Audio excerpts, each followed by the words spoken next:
अभी तक हमने चैप्टर 7 की सभी एक्सरसाइजेस को सोल्व कर लिया है ना, लेकिन एक एक्सरसाइज बची हुई है जिसका नाम है एक्सरसाइज 7.8। उसको आज हम सोल्व करेंगे।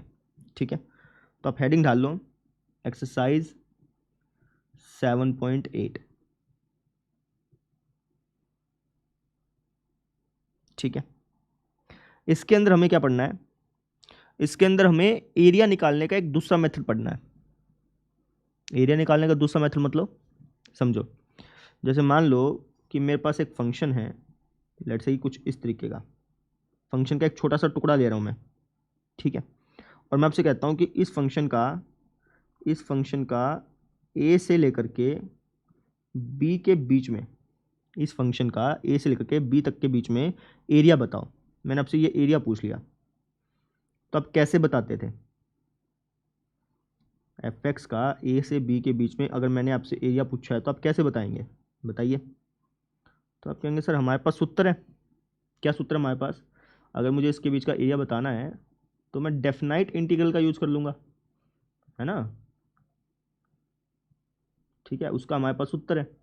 क्या सूत्र होता था? ये होता था सर ए से B F X D X. इसका इस्तेमाल कर सकते हैं ना। ठीक है, लेकिन इसका एरिया बताने का एक और सूत्र भी होता है। इसका एरिया आप दूसरे सूत्र से भी बता सकते हो। दूसरा सूत्र क्या होता है? दूसरा सूत्र होता है लिमिट वाला। लिमिट वाला, ठीक है। एक तो डेफिनाइट इंटीग्रल वाला सूत्र है तुम्हारे पास, और एक दूसरा सूत्र होता है लिमिट वाला। लिमिट वाला सूत्र क्या है? वो है limit h tends to 0 h into F of A plus में F of A plus H, ऐसे करते करते करते करते एफ ऑफ ए प्लस में n-1 इंटू एच। ये दूसरा सूत्र है। ठीक है, जहां पे जो h है ना, जहां पे ये जो h है ये बराबर होता है b माइनस ए अपॉन एन के। ठीक है, तो कहने का मतलब ये है कि अगर आपको a से b के बीच में किसी फंक्शन का एरिया चाहिए ना, तो उसके लिए आपके पास दो तरीके हैं। एक तो आप डेफिनाइट इंटीग्रल का इस्तेमाल कर सकते हैं जिसका सूत्र ये होता है, और एक दूसरा तरीका भी होता है जो कि होता है हमारा लिमिट वाला सूत्र। लिमिट वाला सूत्र क्या है?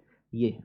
ठीक है, अब ये सूत्र आया कहाँ से, पहले वो समझेंगे और उसके बाद हम इससे संबंधित प्रश्न करेंगे। ठीक है, अब ये फॉर्मूला आया कहाँ से वो समझो आप। तो इसी आकृति को एक बार कॉपी कर लेता हूँ। इसी आकृति से आपको समझ में आ जाएगा कि ये फॉर्मूला आया कहाँ से है। तो मैंने इस पिक्चर को थोड़ा सा जूम कर दिया। ठीक है, और मुझे अब इसका एरिया चाहिए। अब इसका एरिया कैसे निकालूंगा वो समझिएगा। तो इसका एरिया निकालने के लिए मैं यहाँ पे पतली पतली पट्टियाँ बना देता हूँ। ठीक है, बहुत ही पतली पतली पट्टियाँ बना देता हूँ, पास पास वाली पट्टियाँ बना देता हूँ।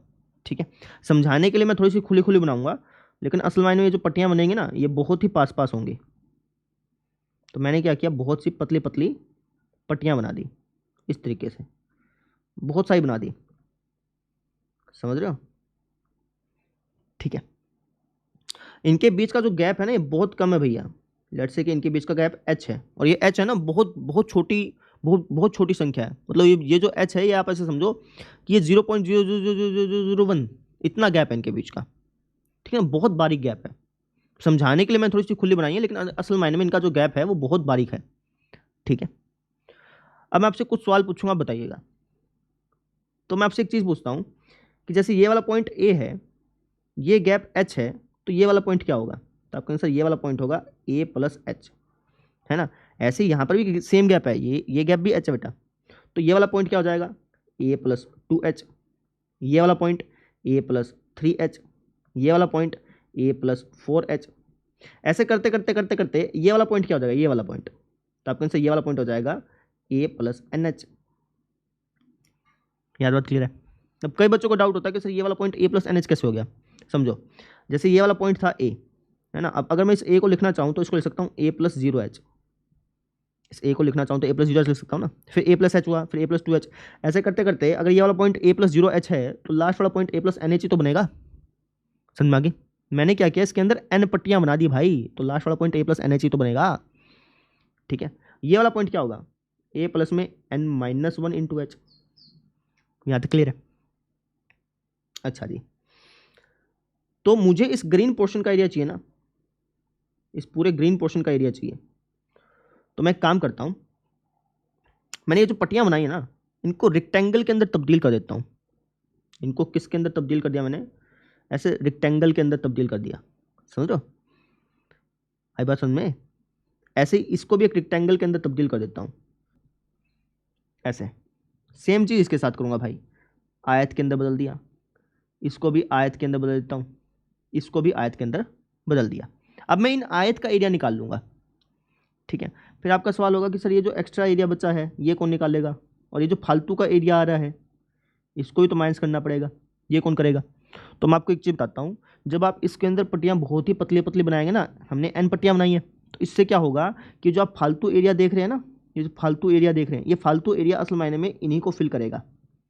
समझ रहे हो? ये जो आप फालतू एरिया कह रहे हो ना कि इन फालतू एरिया को कौन घटाएगा, इन फालतू एरिया को घटाने की जरूरत ही नहीं है, क्योंकि ये जो फालतू एरिया आप देख रहे हो ना, ये फालतू एरिया इस बचे हुए एरिया को ही कवर करेगा, हमारा ही फायदा करेगा ये, ठीक है। तो आपको बस एक काम करना है कि ये जो रेक्टेंगल्स है ना, इनका एरिया निकाल करके जोड़ देना। जैसे आप इन रेक्टेंगल्स का एरिया निकाल करके, जितने रेक्टेंगल्स यहाँ पे बन रहे हैं इन सब का एरिया निकाल के जोड़ोगे ना, तो आपको ये पूरा एरिया मिल जाएगा, जो तुम्हें रिक्वायर्ड एरिया ना वो सारा का सारा मिल जाएगा। वापिस समझो, ये जो तुम फालतू एरिया जिसको बोल रहे हो ना, ये हमारे लिए फायदेमंद है, इनको घटाने की जरूरत नहीं है कि फालतू एरिया को घटाओ ना। ये जो फालतू एरिया तुम्हें देख रहे हो, ये इस एरिया को कवर करेगा ना, जो एरिया हम निकाल नहीं पाए, इस एरिया को कवर करेगा, ठीक है। तो तुम्हारा अब लक्ष्य क्या है कि इन सभी रेक्टेंगल्स का एरिया निकाल करके ऐड कर दो, तुम्हें इस ग्रीन पोर्शन का एरिया मिल जाएगा, ये तुम्हारा टारगेट है, ठीक है। तो बस निकालते हैं। तो इस रेक्टेंगल का एरिया निकालता हूँ। अब रेक्टेंगल का एरिया निकालने के लिए मेरे पास लंबाई होनी चाहिए, चौड़ाई होनी चाहिए। अब चौड़ाई तो है मेरे पास, चौड़ाई तो सबकी है, सबकी चौड़ाई h है, चौड़ाई तो है। लंबाई कैसे पता करें? लंबाई पता कर सकते हैं कैसे? ये पॉइंट पता कर लो, अपने आप लंबाई पता चल जाएगी। अगर मैं ये पॉइंट पता कर लेता हूँ तो लंबाई पता चल जाएगी ना। सेम चीज़ के साथ अगर मैं ये पॉइंट पता चल गया तो ये लंबाई पता चल गई, है ना। अब ये पॉइंट कैसे पता करें?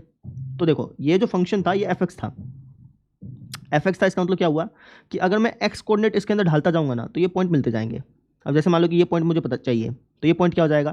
तो आपके इसका x कोऑर्डिनेट है a को यहाँ पे ढाल दो, ये पॉइंट हो जाएगा सर जी f(a). सेम चीज़ के साथ ये पॉइंट क्या हो जाएगा? ये हो जाएगा सर जी हमारे पास f(a + h). समझ रहे हो? सेम चीज़ सबके साथ होगी, ठीक है।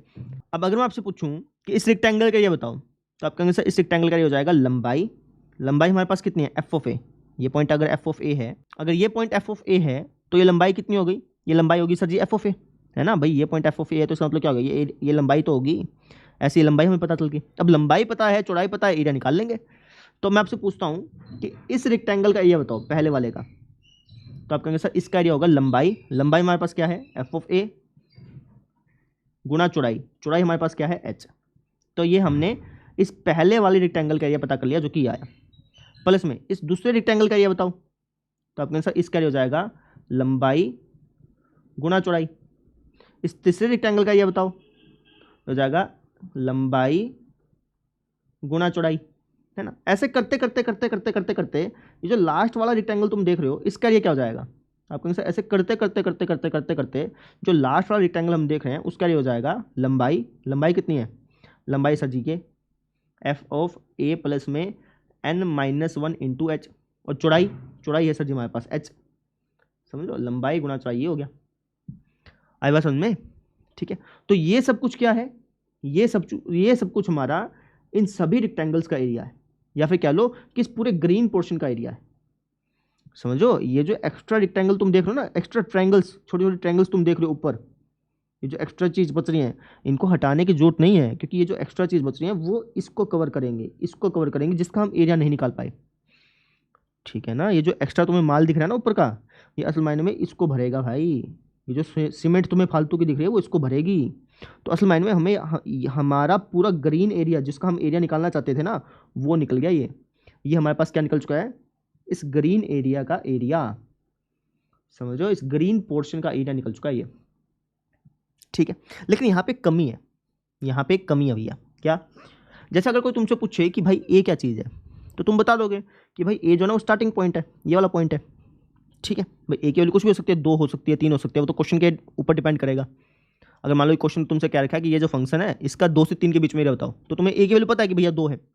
लेकिन अगर कोई तुमसे पूछे कि यार ये एच क्या चीज़ है, तो तुम कहोगे सर एच जो है ना उनके बीच का गैप है। लेकिन गैप है कितना? तो तुम कहोगे सर गैप बहुत ही बारीक है। ये जो एच है ये है कितना? आप कहेंगे सर ये एच जो है ना इसकी वैल्यू बहुत ही छोटी है, बहुत छोटी, मतलब बहुत छोटी, कितनी? 0.00001, ठीक है। अब इसको तुम्हें इसमें लिखना भी तो पड़ेगा ना भाई। तुम अगर सिर्फ इतना फॉर्मूला लिखोगे तो वो टीचर समझेगा क्या कि ए एच क्या है? वो तो समझ ही नहीं पाएगा। तो तुम्हें टीचर को बताना पड़ेगा ना कि जो h है वो बहुत ही छोटा अंक है, बहुत छोटा अंक है, ऐसे बताना पड़ेगा। अब टीचर को बताओगे कैसे? टीचर को बताने के लिए हम क्या करेंगे, इसके आगे लिमिट लगा देंगे।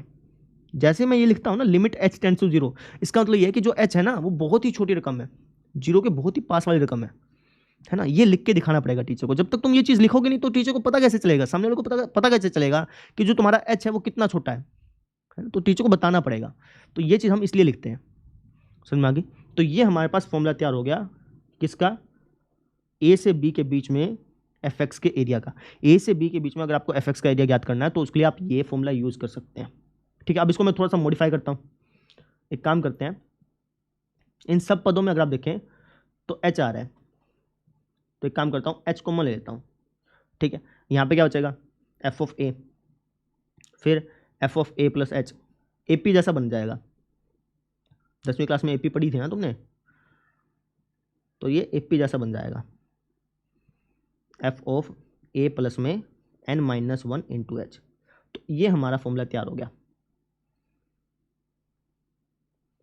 लॉजिक समझ में आया कि ये फॉर्मूला आया कहाँ से, ठीक है। तो हमने क्या सीखा कि अगर मुझे एफ एक्स में ए से बी के बीच का एरिया चाहिए तो उसके लिए मेरे पास दो फॉर्मूले हैं। या तो मैं डेफिनाइट इंटीग्रल का फॉर्मूला लगा सकता हूँ, उससे भी इसके बीच का एरिया ही मिलेगा, या फिर मैं लिमिट वाला फॉर्मूला लगा सकता हूँ, उससे भी इसके बीच का ही एरिया मिलेगा, ठीक है। ये एरिया और ये एरिया सेम है भैया, ये एरिया और ये एरिया क्या है, सेम है, ठीक है।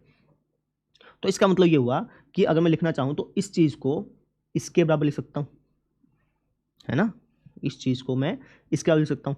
तो अल्टीमेटली हम ये बोल सकते हैं, अतः हम ये कह सकते हैं कि भाई एरिया चाहे तुम इस फॉर्मूले से निकाल लो या फिर इस फॉर्मूले से निकाल लो, दोनों एरिया क्या होंगे, बराबर होंगे, है ना। दोनों एरिया क्या होंगे बेटा, बराबर होंगे, ठीक है। क्लियर है बात मेरी। अच्छा ये h क्या चीज़ है, जहाँ जो h है वो बराबर है b माइनस ए अपॉन एन। अब कहीं सर ये h इसके बराबर क्यों हुआ, अरे यहाँ से देख लो ना, यहाँ से देखो, ये जो b था, ये जो पॉइंट है ये b भी है, और ये जो पॉइंट है ये a प्लस एन एच भी है। तो इसका मतलब b जो है वो a प्लस एन एच के बराबर हो गया। तो यहाँ से h के लिए निकालोगे तो क्या आएगी, यही तो आएगी, ठीक है ना। तो ये यहाँ से आए, समझ में आ गई। अब ये जो चीज़ मैंने लिखी है ना कि भाई तुम एरिया चाहे इस फॉर्मूले से निकालो चाहे इस फॉर्मूले से निकालो, दोनों बराबर होते हैं, ये जो चीज़ मैंने लिखी है इसी को ही हम बोलते हैं क्या, इसको बोलते हैं हम योगफल की सीमा के रूप में निश्चित समाकलन। समझ रहे हो, ये जो हमारी एक्सरसाइज का टॉपिक था ना वो ये था। आप देखो यहाँ पे ये जो निश्चित समाकलन था उसको हमने किस रूप में लिखा है, उसको हमने सीमा के रूप में ही तो लिखा है, लिमिट के तो रूप में लिखा है, ठीक है ना। तो ये जो आप फॉर्मूला देख रहे हैं लास्ट वाला, इसको हम क्या बोलते हैं, इसको हम बोलते हैं योगफल की सीमा के रूप में। सीमा के रूप में जो निश्चित समाकलन है ना, निश्चित समाकलन को हम सीमा के रूप में कैसे लिख सकते हैं, वही चीज़ हमने सीखी आज, समझे, आई बात समझ में।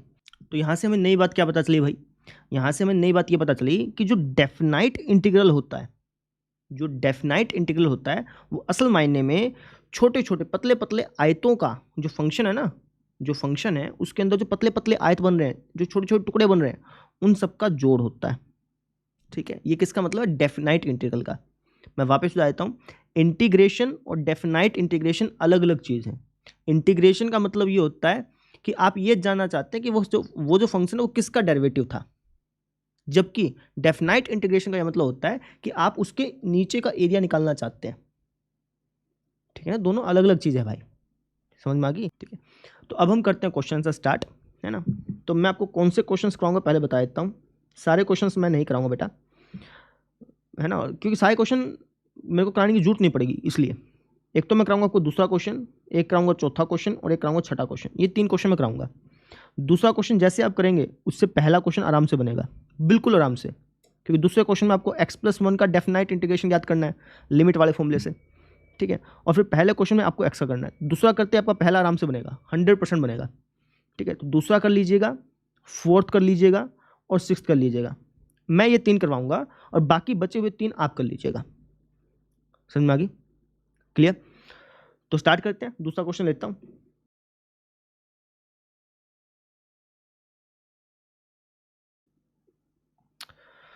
अब जैसे ये वाला फॉर्मूला तो मैंने पढ़ा दिया आपको, इसका डेरिवेशन भी करा दिया, ठीक है। अब कई बुक्स में इस फॉर्मूले को कुछ इस तरीके से भी लिखा जाता है, चाहे तुम ऐसे लिखो चाहे ऐसे लिखो, दोनों का मतलब सेम है ना। अब आप कहेंगे सर इस फॉर्मूले को ऐसे ऐसे कैसे लिख दिया, है ना। तो भैया वो यहाँ से लिखा, देखो h किसके बराबर था, b माइनस ए अपॉन एन के बराबर था ना। तो अगर मैं h की जगह b माइनस ए अपॉन एन लिखूंगा तो ये जो फॉर्मूला है कुछ ऐसा ही तो बनेगा। यहाँ पे तो हम h की लिमिट लगा रहे हैं, इन्होंने बस n की लिमिट लगा दी। समझो, जैसे मैंने तुमसे कहा था कि जो h है वो टेंड कर रहा है जीरो की तरफ। अगर h की वैल्यू जीरो की तरफ जा रही है तो ऑब्वियस सी बात है n की वैल्यू इन्फिनिटी की तरफ जानी चाहिए ना। समझ रहे हो मेरी बात को? जैसे अगर मैं आपसे पूछूं कि 1/1000 कितना होता है, तो आपके आंसर 0.001 ऐसे बोलोगे। 1/10,000 0.0001, 1/लाख 0.00001, 10 लाख, ऐसे जाएगा ना, ऐसे चलेगा ना सिस्टम, ठीक है। तो यहाँ पे क्या हो रहा है कि जैसे जैसे मैं इस एच को जीरो की तरफ लेके जा रहा हूँ तो जो बटे वाली चीज़ है वो बड़ी होती जा रही है। जैसे जैसे आप एच को जीरो जीरो के पास पहुंचाने की कोशिश करोगे, जितना तुम जीरो के पास लेके जाओगे ना, उतना ही जो बटे वाली चीज़ होती है ना वो बढ़ती जाएगी, बड़ी होती जाएगी, बढ़ती हो जाएगी, बड़ी होती जाएगी, ठीक है ना। तो इसलिए इन्होंने यहाँ पे n टेंड्स टू इन्फिनिटी लिखा है। समझ में आ गई? इस फॉर्मूले को याद रखने की जरूरत नहीं है, ये तो मैं इसलिए बता रहा हूँ क्योंकि कई बुक्स में ये चीज़ लिखी होती है, इसको मत याद रखो, कोई दिक्कत नहीं है, बस इस फॉर्मूले को याद रखो। क्लियर? समझ में आया? ठीक है, जो एक्स्ट्रा चीज़ है उसको मिटा देते हैं एक बार। ठीक है जी, ये मैंने फिर बस फॉर्मेलिटी के लिए लिख दिया, इसको याद रखने की जरूरत नहीं है बेटा। हाँ, तीसरा फॉर्मूला याद रख लेना, ये जो तीसरा चौथा पांचवा छठा सातवां फॉर्मूला है ना, इनको याद रख लेना भैया, ये जरूरत है। जैसे तीसरा फॉर्मूला देखो, एपी वाला फॉर्मूला, 1 से लेकर के n तक के पदों का योग क्या होता है, n इंटू एन प्लस 1/2, इसको रट लेना, ठीक है। 1 से लेकर के n माइनस 1 पदों का योग क्या होता है, ये होता है n minus 1 into N upon 2। ये वाला फॉर्मूला यहीं से निकला है भाई। अगर तुम n की जगह n माइनस 1 रख दोगे, इस फॉर्मूले में n की जगह n माइनस 1 रख दोगे तो यही बनेगा ना, लेकिन इसको याद रख लेना, ठीक है ना, बार बार निकालने की जरूरत ना पड़े, इसको रट लेना, जल्दी क्वेश्चन निकलेंगे ना। तुम ये फॉर्मूला निकालोगे बार बार, इसमें से टाइम लगेगा खामखा, तो इसको याद रख लेना कि n पदों तक जाएंगे तो उसका योग ये है, n माइनस 1 पदों तक का योग ये है, ठीक है। अच्छा, ऐसे ही 1 स्क्वायर 2 स्क्वायर 3 स्क्वायर ऐसे करते करते n स्क्वायर तक के पदों का योग क्या होता है, ये होता है n into N plus one upon n into N plus one into 2n+1 upon 6, ये होता है। अगर मान लो कि n स्क्वायर तक ना जाकर के n माइनस 1 स्क्वायर तक जाऊंगा तो उसका सूत्र क्या हो जाएगा, एक एक कम कर दो, n माइनस 1 n और इसमें 2n माइनस 1 कर देना। ऐसे रटवा रहा हूँ मैं तुम्हें, तकनीक बता रहा हूँ कि कैसे रटना है इसको, ठीक है। अगर तुम n स्क्वायर तक जाओगे तो इसका ये सूत्र है, अगर तुम एक कम जाओगे तो एक घटा देना, ये हो जाएगा n माइनस 1, ये n, और इसमें याद रख लेना कि ये हो जाएगा 2n माइनस 1 अपॉन 6, तो सेम रहेगा, ठीक है। एक ये सूत्र भी याद रख लेना, एक क्वेश्चन ऐसा आएगा जिसमें इस सूत्र की जरूरत पड़ेगी कि e की पावर h माइनस 1 अपॉन में h, जहाँ पे लिमिट h टेंड्स टू 0 है, तो वो क्या होगा, वो हमेशा 1 के बराबर होगा। क्या होगा, हमेशा 1 के बराबर। बस ये आप 7 फॉर्मूले, 7 भी नहीं है 6 ही हैं, क्योंकि इसको तो आपको याद रखने की जरूरत नहीं है, ये 6 फॉर्मूले आप याद रख लेना भाई, सारे क्वेश्चन आपके बन जाएंगे। क्लियर? तो क्वेश्चन स्टार्ट करें, चलिए। ये वाला क्वेश्चन देखो भाई, इसके अंदर हमें इस फंक्शन का 0 से 5 के बीच में नेट एरिया चाहिए, और नेट एरिया हमें किस तरीके से निकालना है, लिमिट वाले तरीके से, ठीक है। कैसे निकालेंगे वो समझो। तो लिमिट वाला फॉर्मूला लगा देंगे। लिमिट वाला फॉर्मूला क्या था, लिमिट वाला फॉर्मूला था a से b fx dx बराबर होता है हमारे पास limit h tends to 0 h f of a plus में f ऑफ b प्लस में f ऑफ a प्लस में f of a plus h plus में f of a plus 2h, है ना। ऐसे चलते चलते लास्ट में f ऑफ a प्लस में n माइनस 1 इंटू एच, ये फॉर्मूला होता है, ठीक है। तो इसके अंदर वैल्यू पुट कर देंगे, इसको सोल्व कर लेंगे, हमारा आंसर आ जाएगा। तो इसके अंदर वैल्यू पुट करते हैं। सबसे पहले इसको और इसको कंपेयर करो और मुझे बताओ कि a की वैल्यू क्या है, b की वैल्यू क्या है। तो आप कहेंगे सर अगर मैं इसको कंपेयर करूँ तो a की वैल्यू है 0, a की वैल्यू क्या है 0। अच्छा, b की वैल्यू क्या है, b की वैल्यू है जी 5, ठीक है। अच्छा जी, मुझे बताओ कि fx की वैल्यू क्या है, fx की वैल्यू सर जी ये है ना। अच्छा, अब एच की वैल्यू भी पता कर लेते हैं। एच की वैल्यू क्या है? तो आपके आंसर एच का फॉर्मूला होता है बी माइनस ए अपॉन में एन, यानी 5 माइनस 0 अपॉन में एन, यानी एच की वैल्यू है 5/n। तो हमने सबकी वैल्यू निकाल ली, ए की वैल्यू निकाल ली, बी की वैल्यू निकाल ली, एफ एक्स की वैल्यू निकाल ली और एच की वैल्यू निकाल ली, जिसकी हमें जरूरत थी ना, उन सब की वैल्यू हमने निकाल ली। तो अब इन वैल्यूज़ को मैं इसके अंदर डाल देता हूँ, इस फॉर्मूले के अंदर। ठीक है, 1 मिनट रुकिए। ठीक है, तो ये हो जाएगा हमारे पास 0 से 5। एफ एक्स हमारे पास क्या है? एफ एक्स है जी हमारे पास ये वाली चीज़, x प्लस 1 डी एक्स बराबर हो जाएगा limit h tends to 0 h। F of a क्या हो जाएगा? आप कहेंगे सर ए के लिए 0 है तो ये हो जाएगा एफ ऑफ 0 प्लस में F of A plus h क्या हो जाएगा? ये हो जाएगा एफ ऑफ एच। ये क्या हो जाएगा? F of 2h। ऐसे ही आगे बढ़ते बढ़ते ये क्या हो जाएगा? ये हो जाएगा F of n minus 1 into H. ऐसा हो गया, यहाँ तो समझ आ गया। ठीक है, अब कहेंगे सर एच की वैल्यू क्यों नहीं ढाली? एच की वैल्यू सबसे लास्ट में ढालेंगे, जब अपन लिमिट को सोल्व करेंगे ना उस दौरान ढालेंगे एच की वैल्यू, एच की भी और एन की भी अगर ढालनी हुई तो सबसे लास्ट में करेंगे उसको, बाकी सबकी वैल्यू ढालते हैं, सोल्व करते हैं उसको फिर, है ना। तो ये हो जाएगा limit H tends to 0 H. F of 0 की वैल्यू बताओ, तो आप कहेंगे सर एफ एक्स हमारे पास क्या है? X plus 1। तो एफ ऑफ 0 क्या हो जाएगा? तो जहाँ जहाँ एक्स है वहाँ वहाँ 0 ढाल दो, ये हो जाएगा sir ji 1। F of H क्या हो जाएगा? जहाँ जहाँ एक्स है वहाँ वहाँ एच डाल दो, ये हो जाएगा एच प्लस 1। ऐसे ही एफ ऑफ 2h क्या हो जाएगा? 2h plus 1। ठीक है, ऐसे ही एफ ऑफ 3h क्या हो जाएगा? 3h plus 1। ऐसे ही आगे बढ़ता रहेगा। ऐसे ही लास्ट में F of n minus 1 into H क्या हो जाएगा? ये हो जाएगा सर जी हमारे पास x की जगह ये चीज़ डाल दो, तो हो जाएगा NH माइनस एच प्लस 1। बस समझ में आ गई? ठीक है, ठीक है जी। अब देखिए limit h tends to 0 into H. अगर आप ध्यान से देखें तो जितने भी ये पद हैं इन सभी पदों में +1 आ रहा है। ठीक है, तो एक काम करते हैं ना, पहले अपन 1 को जोड़ लेते हैं। ठीक है, तो 1 यहाँ पे भी है, यहाँ पे भी है, यहाँ पे भी है, यहाँ पे भी है, ऐसे करते करते 1 कितनी बार है? तो आपके आंसर 1 n बार है। 1 कितनी बार है? n बार है। ठीक है, तो अगर मैं 1 को n बार जोड़ूँ या फिर 1 की n से गुणा करूँ, आंसर तो सेम ही आएगा। भाई 5 को तुम 10 बार जोड़ो या फिर 5 की 10 से गुणा करो, आंसर तो सेम ही आता है ना, वही सेम चीज़ यहाँ पे है। 1 को n बार जोड़ो या फिर 1 की n से गुणा करो, आंसर सेम ही आना है। तो जो 1 है वो n बार है, तो अगर मैं 1 को जोड़ूंगा तो आंसर क्या आएगा? 1 गुणा n। समझ में आ गई? ठीक है जी, तो 1 को तो अपने जोड़ लिया। अब हमारे पास क्या बच गया? अब हमारे पास बच गई ये वाली चीज़ h 2h 3h, ऐसे करते करते ये वाली चीज़ इनको जोड़ना है। ठीक है ना, हमारे पास क्या बच गया? h 2h 3h, ऐसे करते करते करते करते NH माइनस एच, ये चीज़ बच गई। समझ रहे हो? अच्छा जी, तो अब इनको कैसे जोड़ेंगे? बहुत आसान है, बताता हूँ। तो एक काम करो, इनमें से आप h कॉमन निकाल लो। जैसे h कॉमन निकालोगे आपको एक फॉर्मूला दिखाई देगा यहाँ पे, तो आपको सब बिल्कुल दिखाई देगा, है ना।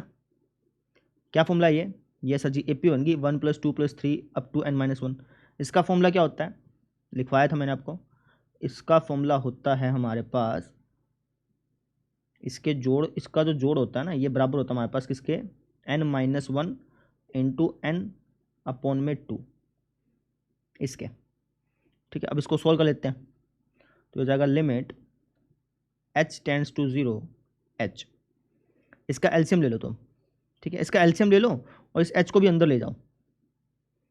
ठीक है ना, इस h को भी अंदर ले जाता हूँ और एलसीएम ले लेता हूँ, तो ये हो जाएगा NH प्लस में h² n-1 n, और जब मैं एलसीएम लूँगा तो ये कुछ ऐसा दिखाई देगा।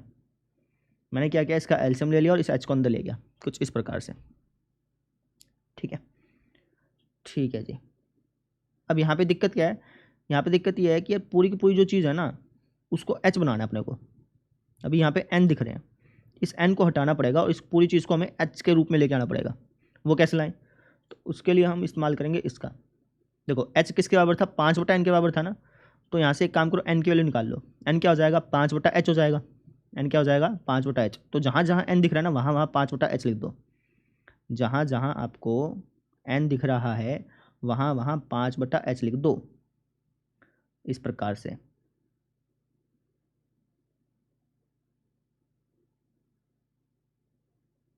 समझ में आ गई? ऐसे।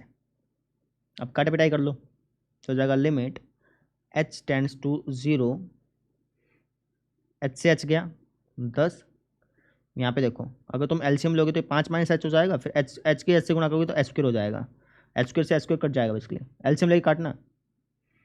तो ये हो जाएगा मेरे पास 5 - h इंटू 5, गुणा कर ही लो तो ये हो जाएगा 25 - 5h बटे में 2, कुछ ऐसा हो गया है ना। अब मुझे बताओ कि क्या मैं इसके अंदर h की वैल्यू 0 रख सकता हूँ? h टेंड्स टू 0 है ना, तो इसके अंदर हम h की वैल्यू 0 रख सकते हैं, आप आंसर रख सकते हैं, कोई दिक्कत नहीं है ना। अगर ये 0/0 के रूप में बनता ना फिर समस्या थी, फिर हमें दूसरे तरीके से करना पड़ता, लेकिन हम यहाँ पे h के लिए 0 डायरेक्टली रख सकते हैं, कोई समस्या नहीं है, क्योंकि 0/0 के रूप का नहीं बन रहा ना। तो बस लिमिट की वैल्यू डाल दो यहाँ पे, तो हो जाएगा 10 + 25 - 5 इंटू 0 बटा 2। सोल्व करेंगे तो हमारे पास आंसर आ गया 35/2। ठीक है, मतलब क्या हुआ इसका? इसका मतलब ये हुआ कि इस फंक्शन में 0 से 5 तक के बीच का जो नेट एरिया है वो है 35/2, यानी कि 17.5। जब आप इसका ग्राफ बनाओगे ना और इस फंक्शन के नीचे तुम डब्बे काउंट करोगे 1/1 सेंटीमीटर के, तो 17.5 आपको मिलेंगे, ये इसका मतलब है। समझ में आ गई? तो इस तरीके से हमने इसको सोल्व किया। एक बार रिकैप कर देता हूँ कि कैसे किया। देखो फॉर्मूला लगाया मैंने, ठीक है, वैल्यू पता करी, फिर फॉर्मूले के अंदर वैल्यू डाली, सोल्व करता गया यहाँ तक पहुँचा, है ना। फिर उसके बाद मैंने क्या किया, फैमिलीज़ को अलग कर लिया, जो 1 वाली फैमिली थी उसको अलग से कर लिया, जो h वाली फैमिली थी उसको अलग से कर लिया। तो 1 वाली फैमिली का तो जोड़ पता चल गया, ठीक है, जो h वाली फैमिली थी उसका जोड़ पता किया। तो सॉल्व करते करते हम यहाँ तक पहुँचे। फिर मैं h को ले गया अंदर, है ना, एलसीएम उलसीएम लिया। फिर मैंने क्या किया, इस पूरी चीज़ को h जैसा बनाने की कोशिश की, क्योंकि जो लिमिट थी वो h में थी, तो इस पूरी चीज़ को h जैसा बनाने की कोशिश की, बनाया h के जैसे, फिर काटा पिटाई की और फिर हमारा आंसर आ गया। ऐसे सोल्व किया, ठीक है। तो अब हम देखते हैं अगला क्वेश्चन। चलिए देखो बेटा, क्या है कि इस फंक्शन का 1 से 4 के बीच में जो नेट एरिया है वो पता करो। तो उसके लिए हम फॉर्मूला लगा देंगे, a से b fx dx का जो एरिया होता है वो बराबर होता है limit h tends to 0 h f of a plus में f of a plus h plus में f of a plus 2h, ऐसे करते करते करते करते f ऑफ a प्लस में n-1 इंटू h। ठीक है ना, तो ये हमारे पास फॉर्मूला है और ये हमने फॉर्मूला लगा दिया। ठीक है, अब इसकी वैल्यू निकाल लेते हैं ए बी सी की। तो मुझे बताओ कि ए की वैल्यू क्या होगी? तो आप कहेंगे सर ए की 1, बी की 4 और एच की वैल्यू होगी सर जी बी माइनस ए अपॉन में एन, यानी कि 4 - 1 अपॉन एन, यानी कि 3/n। ये एच की वैल्यू आ गई। और एफ एक्स हमारे पास क्या है, ये है, उसको ना भी लिखो तब भी चलेगा, कोई दिक्कत है नहीं।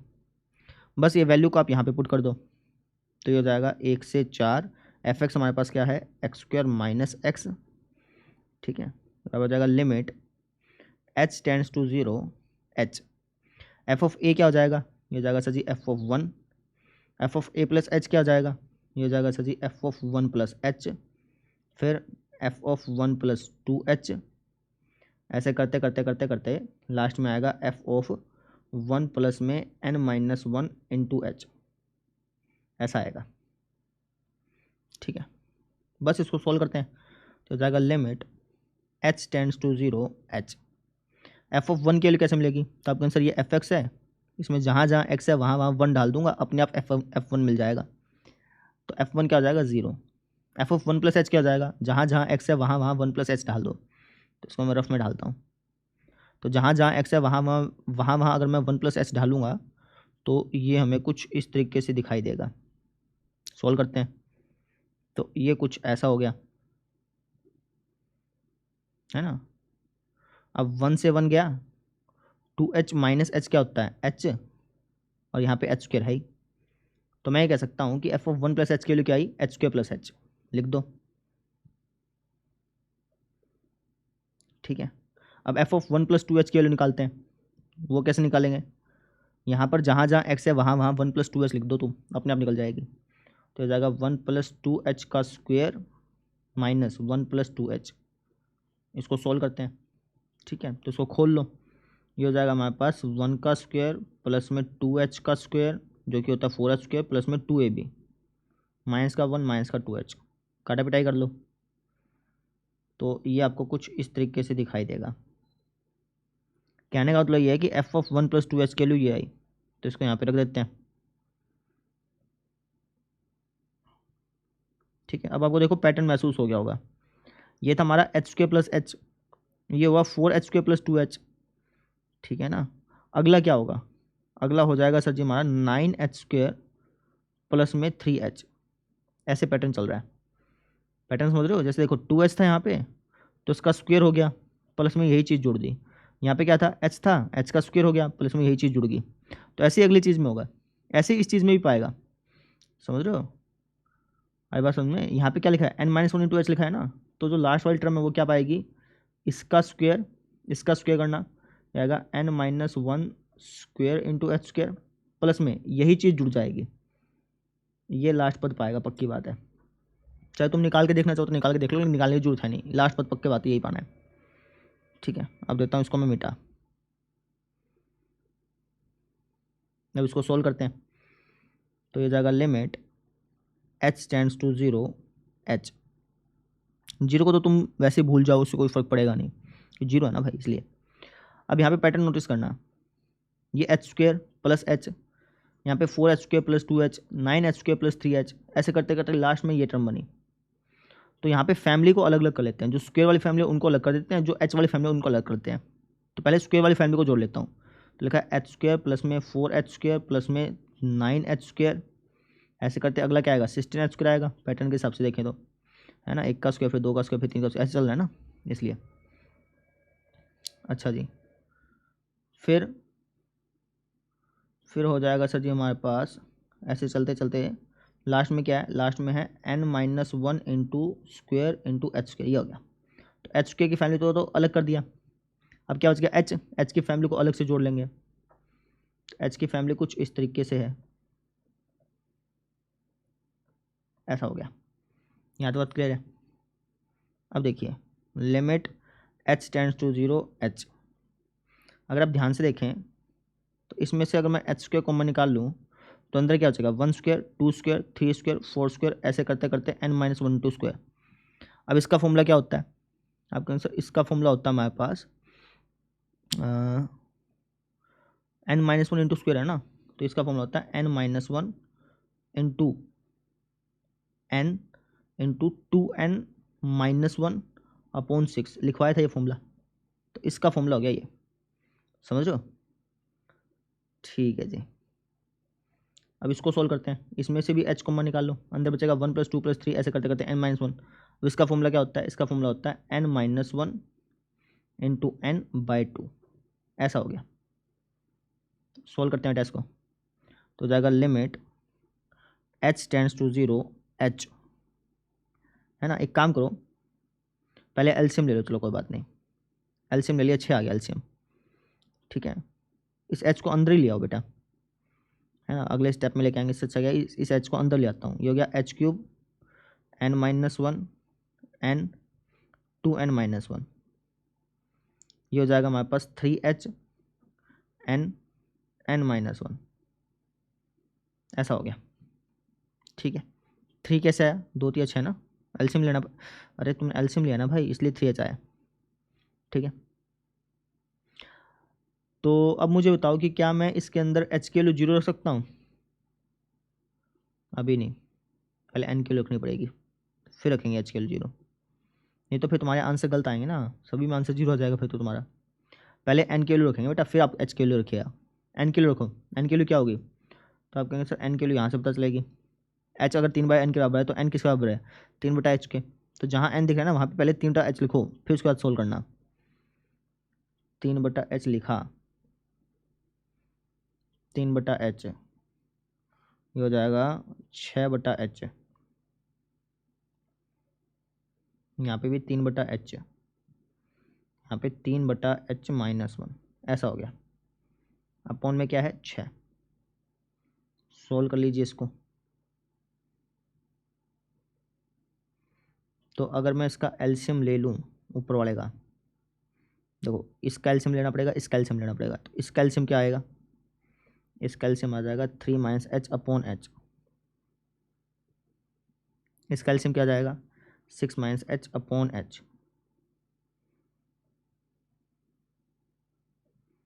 इसका एलसीएम क्या हो जाएगा 3 - h/h। अपॉन में 6 तो है ही। अब काटा पिटाई कर लो, यहाँ पे h³ है, यहाँ पे भी h³ है, कट गया। यहाँ पे h है, यहाँ पे h² है, तो एक h से तो एक h गया, एक h बचा हुआ है, कोई बात नहीं। अब h की वैल्यू ढाल लो, है ना। अब ढालने लास्ट में जाकर के h की वैल्यू ढालना, h की वैल्यू ये हो जाएगा सर जी 3, ये भी 3, ये 6, प्लस में 9 × 3 - 0 यानी कि 3, अपॉन में 6। सॉल्व कर लीजिए, तो गुणा कर लो यार, 6 × 3 = 18, 18 × 3 = 54 और 9 × 3 = 27, क्योंकि हमारे पास 54 और 27, 54 और 27 कितना हो गया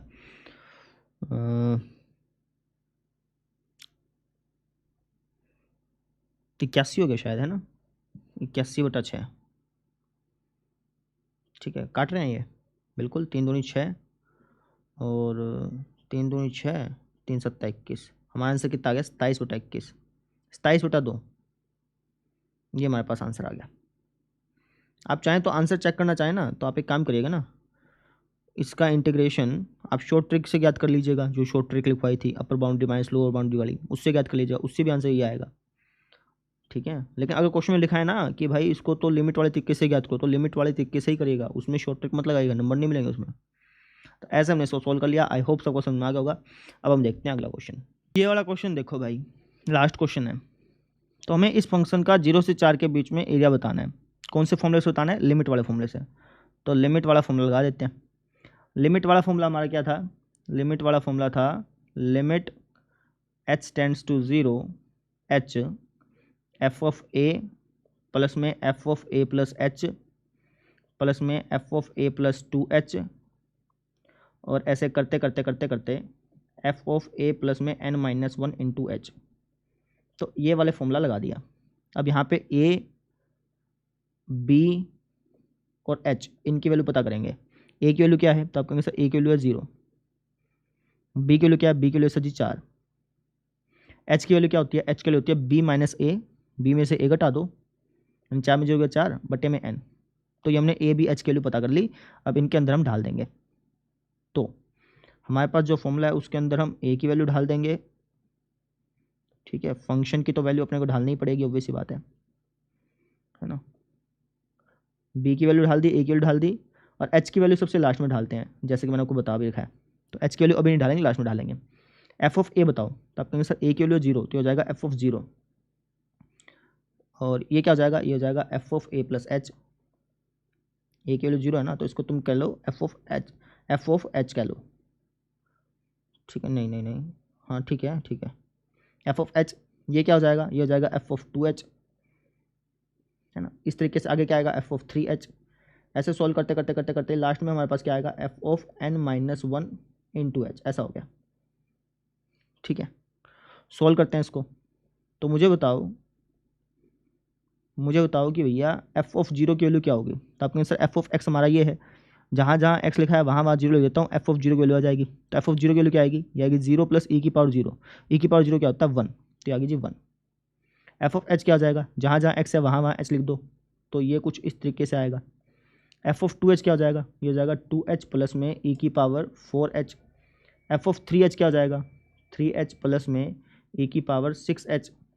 ऐसे करते करते करते करते लास्ट में हमारे पास क्या आ जाएगा f(n - 1 × h) है ना, ये क्या हो जाएगा, ये हो जाएगा n - 1 × h प्लस में e⁻2 × n - 1 × h, ऐसा हो गया। समझ लो, सॉल्व करते हैं। तो हो जाएगा limit h tends to 0 h। अब यहाँ पे ध्यान से देखो, अगर आप ध्यान से देखें तो H 2H 3H ऐसे करते करते n-1H, इनको पहले अपन जोड़ लेते हैं अलग से। तो इनको मैं रेड पेन से लिख देता हूँ, H प्लस में 2H प्लस में 3H, ऐसे करते करते n-1 इंटू H, इनको अलग से जोड़ेंगे अपन, ठीक है, क्योंकि इनका फॉर्मूला पता है ना इसलिए। अच्छा, इसके अलावा क्या बच गया? इसके अलावा बच गया 1 e की पावर 2H e की पावर 3H, 3H है क्या 4H है, 4H है, e की पावर 2H e की पावर 4H, ऐसे करते करते करते करते लास्ट में हमारे पास क्या है? तो आप कहेंगे सर ऐसे करते करते लास्ट में हमारे पास है e की power 2 into n-1 into H, इनको अपन अलग से जोड़ेंगे। बात समझ में आ गई? क्लियर है यहाँ तक? अब देखो ये हो जाएगा limit h tends to 0 h। अगर आप ध्यान से देखें तो इनमें से मैं h को कॉमन निकाल सकता हूँ। अगर मैं h को कॉमन निकालूंगा अंदर बचेगा 1 + 2 + 3, ऐसे करते करते n-1। इसका सूत्र हमने पढ़ रखा है, ये होता है n-1 गुणा में n/2। तो कुछ ऐसा हो गया प्लस में, यहाँ पे ये नई चीज़ बन गई, ठीक है ना। तो ये एपी है ना, तो ये क्या है भैया? ये है जिप्पी। क्या ये? जिप्पी। जिप्पी समझते हो? जिप्पी कैसे वो समझो। जिप्पी ये है, अगर आप दूसरे पद को पहले पद से भाग करते हैं ना, तो जो आंसर आता है वही आंसर तीसरे पद को दूसरे पद से भाग करने पे आना चाहिए, उसको जिप्पी बोलते हैं। अगर आप ध्यान से देखें e की पावर 2h को अगर मैं 1 से भाग करूंगा तो e की पावर 2h आएगा, और e की पावर 4h को e की पावर 2h से भाग करूंगा तब भी e की पावर 2h ही आ रहा है, ठीक है। अगले पद में से पिछला पद अगर तुम भाग कर रहे हो तो रेशो सेम आ रहा है, e की पावर 2h आ रहा है, सब में रेशो सेम है, तो इसलिए ये जिप्पी है। अब जिप्पी का सूत्र होता था, वो क्या होता था? वो होता था a इंटू आर की पावर n-1 अपॉन में r-1, ये सूत्र होता था, ठीक है। तो हम इस सूत्र का यहाँ पे इस्तेमाल करेंगे। a क्या होता है? a होता है पहला पद, तो a की जगह पहला पद लिखो, लो जी लिख दिया। r क्या होता है? r होता है रेशो। रेशो माने दूसरे पद को पहले पद से भाग करने पर जो आंसर आता है ना, उसको बोलते हैं रेशो। भाग करना है इसको, यार ऐसा जी हमारे पास e की पावर 2h, और रेशो सेम होना चाहिए तभी वो रेशो कहलाएगा। e की पावर 2h यहाँ पे भी आ रहा है, यहाँ पे भी आ रहा है, यहाँ पे भी आ रहा है, यहाँ पे भी आ रहा है, हर जगह e की पावर 2h ही आ रहा है डिवाइड करने पर। तो r कितना हमारा? e की पावर 2h, तो r की जगह लिख देता हूँ e की पावर 2h। अब इसकी पावर क्या है? इसकी पावर है n। n क्या होता है? Number of term.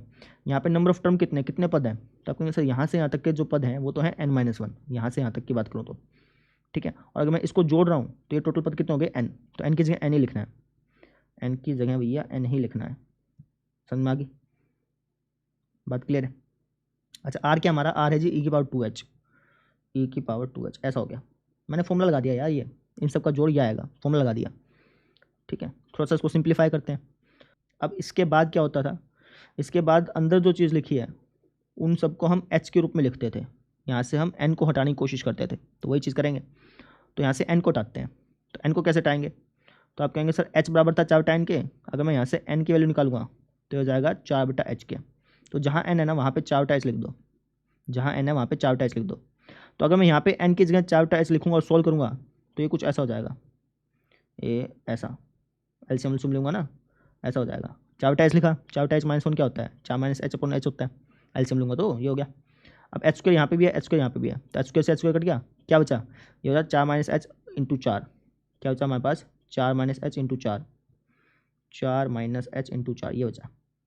बटे में है 2, प्लस में यहाँ पे देखो, तो h की जगह h लिख दिया, e की पावर 2n h क्या हो जाएगी? e की पावर n की जगह क्या लिखना है? 4/h। अगर मैं n की जगह 4/h लिखता हूँ तो h कट गया, ये हो गया e की पावर 8, ऐसा हो गया। और नीचे क्या लिखा है?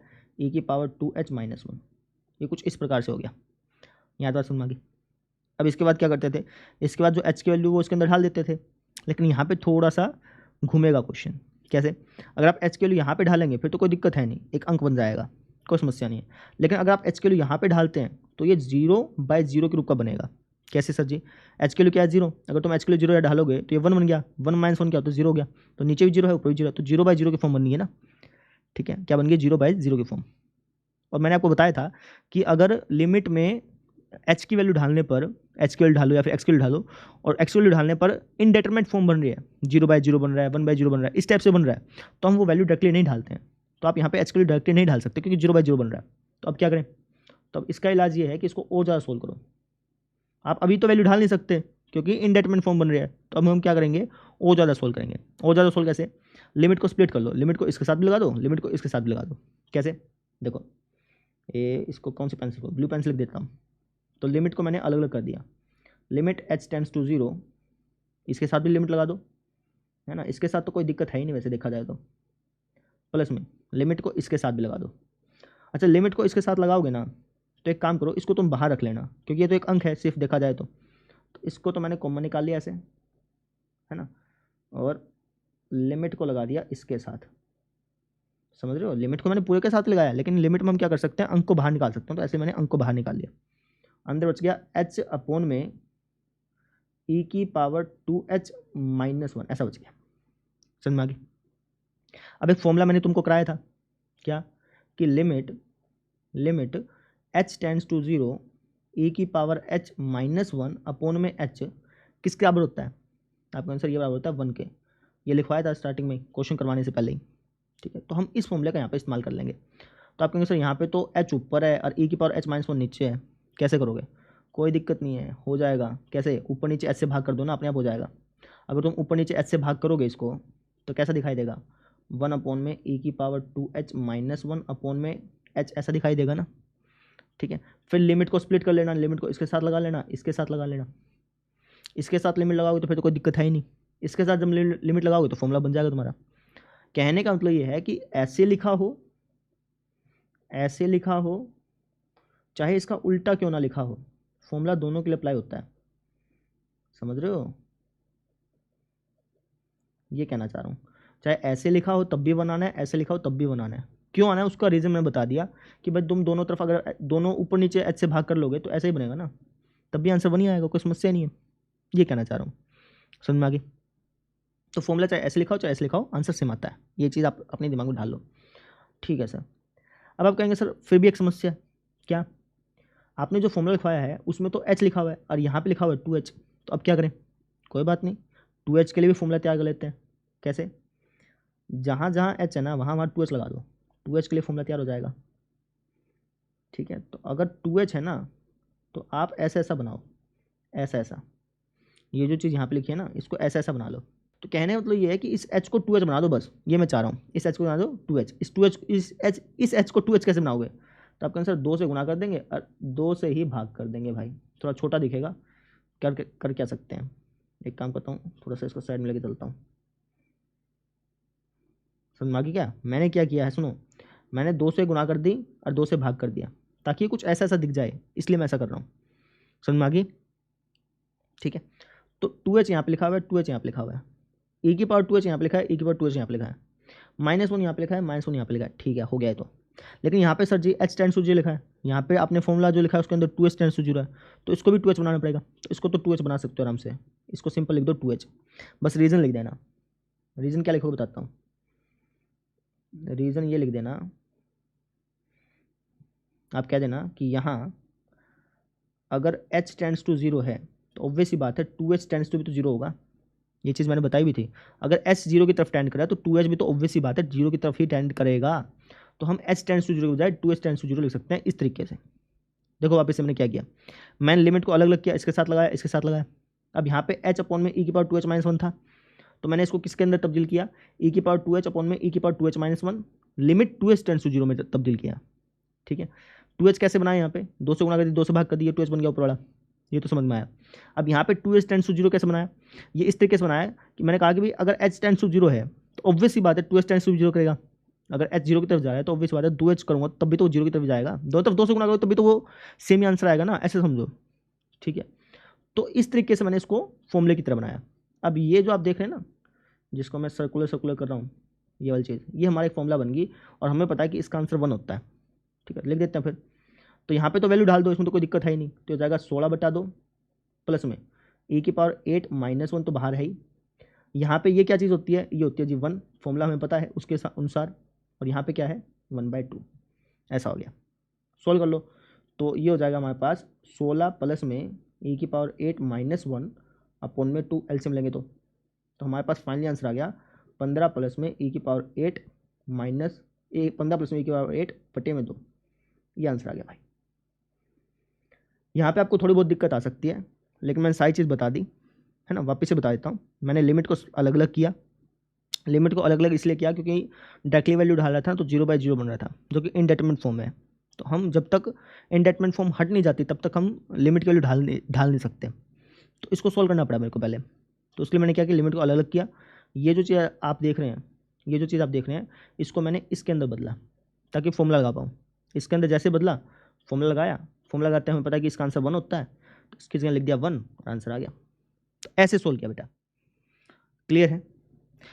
तो इस एक्सरसाइज के 3 क्वेश्चन मैं करा दिए, 3 क्वेश्चन बचे हुए हैं, बिल्कुल सेम टू सेम ऐसे ही हैं। इनसे आसान है, सीरियसली बता रहा हूँ, इनसे आसान है, नहीं तो मैं करवा देता, मेरे को कोई दिक्कत है नहीं उसमें। लेकिन तीनों क्वेश्चन जो मैंने 3 क्वेश्चन कराए ना, इनका आधा आधा ही भाग उसके अंदर है। तो बचे हुए 3 क्वेश्चन आप खुद ट्राई कर लीजिए। इस तरीके से हमारा चैप्टर होता है कंप्लीट। अगले लेक्चर में हम अगला चैप्टर स्टार्ट करेंगे जो कि आपका एप्लीकेशन ऑफ इंटीग्रेशन, उसको स्टार्ट करेंगे। वो छोटा सा चैप्टर है, 4-5 दिन के अंदर अंदर वो कंप्लीट हो जाएगा। मिसलेनियस एक्सरसाइजेज अभी नहीं करवा रहा हूँ, ठीक है। आप एक बार ट्राई कर लीजिएगा खुद ब खुद से, मैक्सिमम क्वेश्चन तो आप निकाल लेंगे। इक्का दुक्का जो क्वेश्चन आपसे ना निकले वो मुझे बता दीजिएगा, उनको मैं 1 फरवरी के बाद करा दूंगा, क्योंकि अभी जो मेन मुद्दा है वो है कि 1 फरवरी तक मेरे को सारा का सारा कैलकुलस कंप्लीट कराना है, इसलिए मैं थोड़ा सा फास्टली एक्सरसाइजेज करवा रहा हूँ। तो कल मिलते हैं फिर, आज के लिए इतना ही, थैंक यू।